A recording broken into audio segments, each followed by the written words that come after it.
听四月说中文。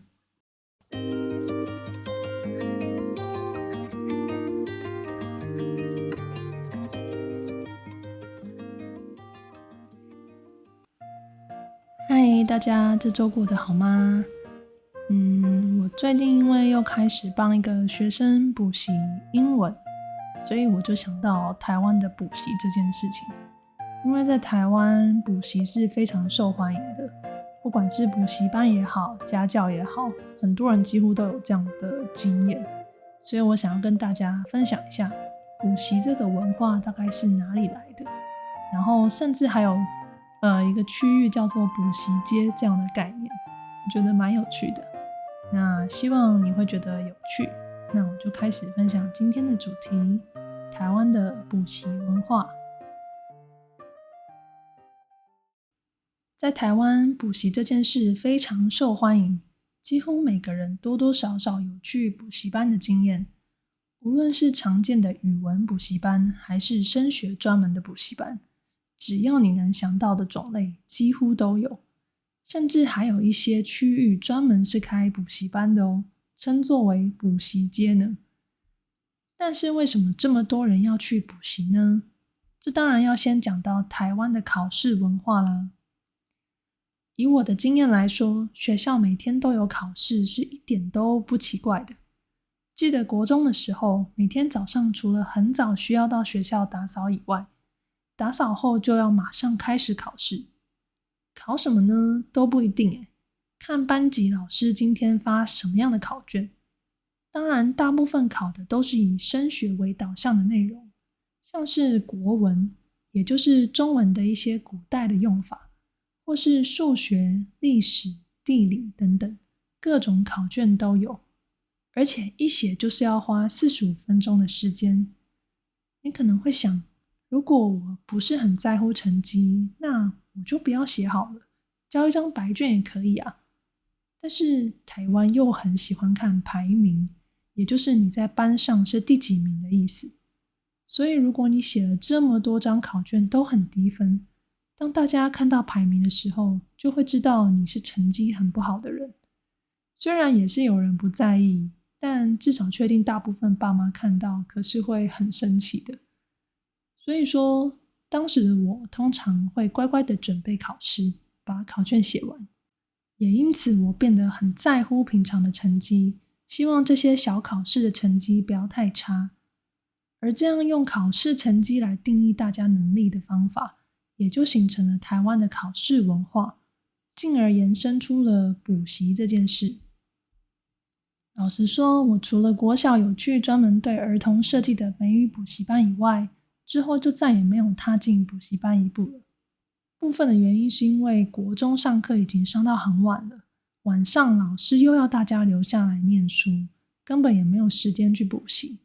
加上补习班的费用总是很贵，所以不想再花父母亲的钱。但是我身边很多同学都有去补习的经验。先说这里说的补习，并不是去学什么才艺哦，像是学钢琴、跳芭蕾、足球这些等等，都不算在补习的范围内。大多数大家去的补习班都是前面有说到的，为了升学才去，也就是因为大家都不断的想要进去好学校嘛，因此希望多花钱让补习班的一些厉害的老师来教他们，也就是所谓的名师。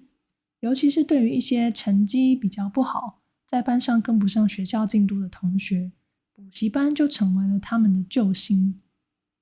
其实真的有很多人去补习班之后成绩有变好哦，原因就是因为补习班的老师很会抓题目，也就是他们都有厉害的团队可以一起预测考试会考什么，再把这些小技巧教给学生们。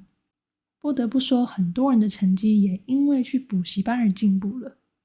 不过对于不想去补习班的人而言，要多花时间去补习班就是一件很有压力的事。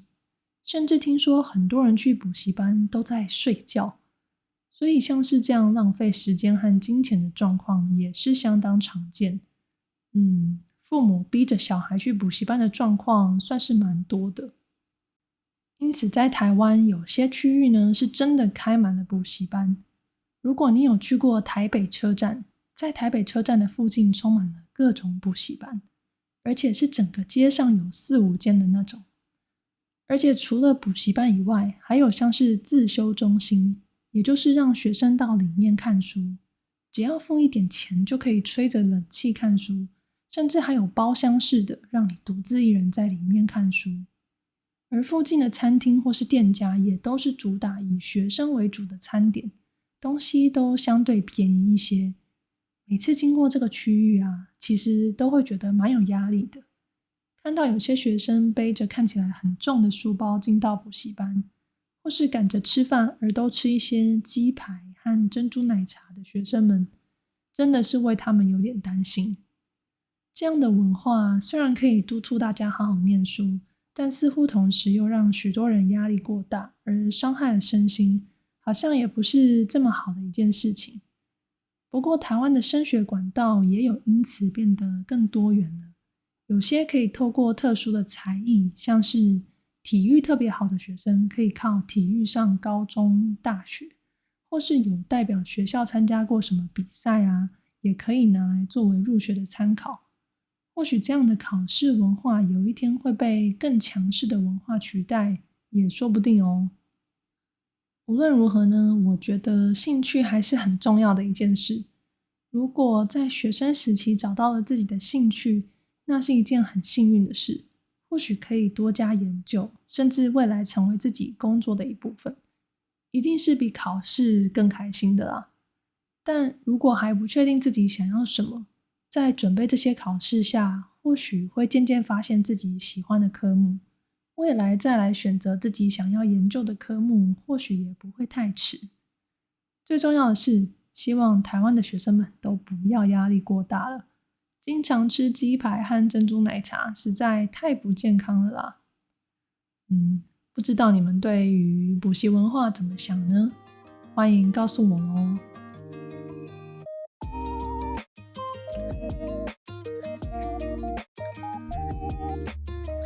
谢谢您收听我的节目，希望有帮助正在学中文的你。